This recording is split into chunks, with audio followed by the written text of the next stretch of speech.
Hello everyone and welcome.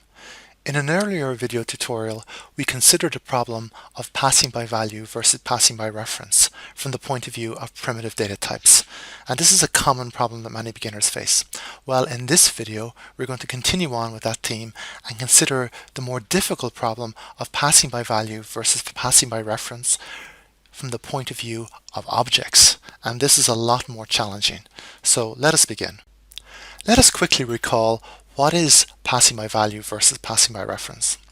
Well, when an argument, that is, a variable, an object, or an array, is passed to a method, the question is the argument passed by value or passed by reference? Now, when we say pass by value, what we mean is the method given a copy of the value stored by the argument and not the original argument? So passing by value means passing a copy of the argument and not the original argument.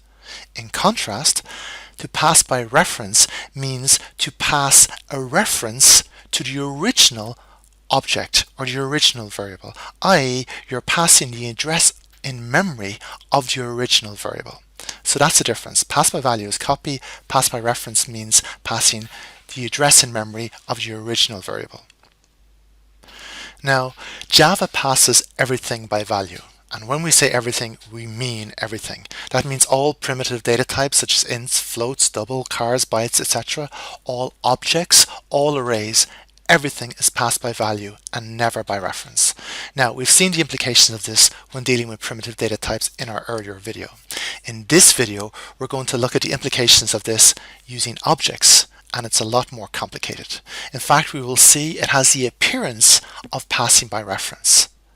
But it's important to understand exactly how it works, and underneath, so to speak, the engine, I'm going to show you via illustrations how memory is managed when passing objects by value. Okay, so we'll begin with a simple example now. I'm going to create a simple class to describe a person. So let's begin. So I'm going to call the class, well, it makes sense to call it person. It's going to have two attributes, the name of the person and the person's age. So it's really simple, really straightforward. So I'm going to quickly declare a constructor that receives the two parameters, name and age. So we just want to initialize, so this.age is equal to age, and this.name is equal to, name. Okay. So basically what we're saying is here, this name here refers to the parameter, and this.name refers to the name associated with this instance. So the name here is assigned the value of the parameter name. Okay, and likewise at age. Okay, so we want to display the value of this. So I'm going to create my own toString method. So we're going to override the default toString method as part of the object class. So let's do that now. So it's a very simple method. It's simply going to return, we're going to return the name. So let's write name colon, name followed by age. Okay, that should do it. And there's one more method I want to write, and that's a change details methods. So a change detail methods will allow me to demonstrate when I change the underlying object data as opposed to the object references. You'll see an example of what I mean when I demo the example shortly. But just let me write the method first. So change details, we'll call it. Again, it takes two parameters, string name and int age. So in fact, this method is pretty much identical to the constructor. So let me put that there. Okay, let me save that method, and let me just verify that it compiled successfully so there's no typos. Perfect. So far, so good. I'm now going to create another class called PersonDemo, which will be used to demonstrate the declaration and initialization of a person object, and then show you exactly how Java passes objects by value and not by reference, and show you the implications of what that means in practice. So class PersonDemo, straightforward class. We're going to invoke this class from the Java virtual machine, which means I'm going to have to type a public static void main method. So write our method header, Very good. Now I want to instantiate an object, a person object. So we'll call it person1. So person1 is equal to new person, let's call him John. The name is John and the age is 21 for simplicity. Okay, so now let me save this because it'll be color coded when I save it. Person demo, I had a previous version earlier on, so that's fine. So I've one person object. This is the declaration of a person object, and then this is the instantiation. Okay, I'll describe exactly what that means visually after I've written the program. So I'll declare a second person object. I'll call it person2, very imaginative. This time I'll just declare it, but I won't initialize it.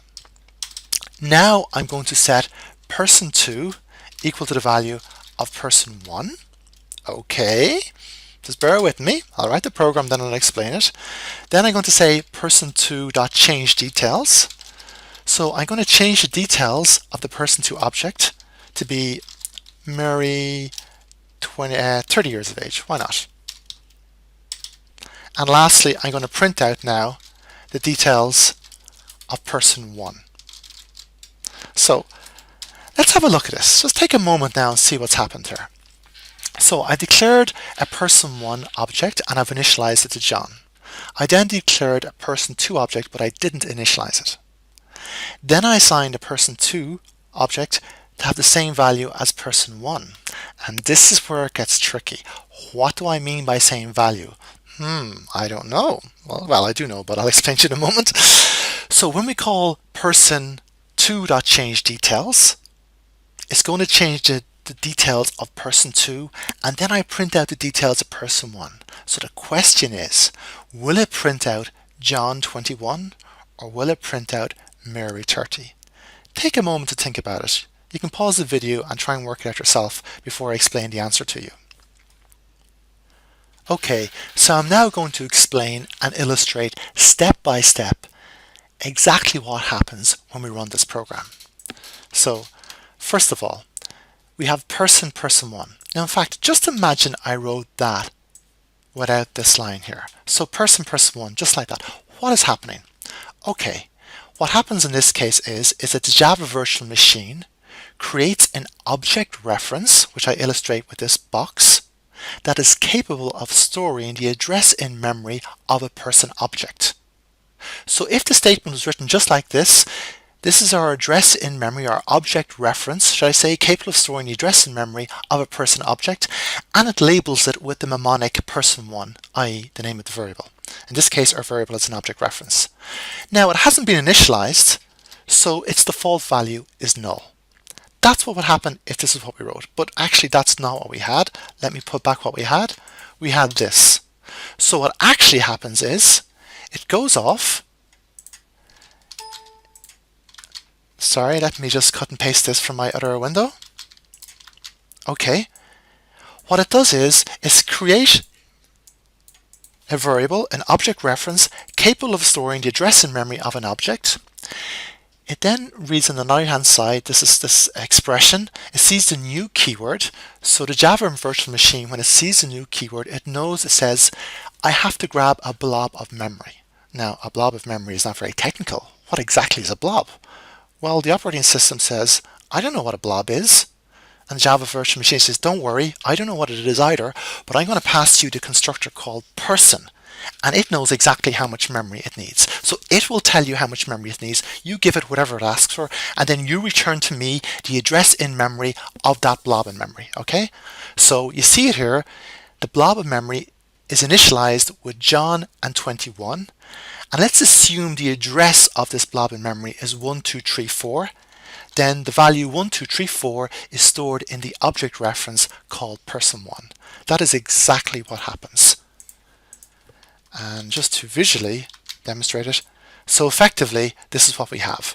We have a variable, an object reference that contains the address in memory of the person object that we call person1. So that's what happens. That is the state of our program after the very first statement is executed.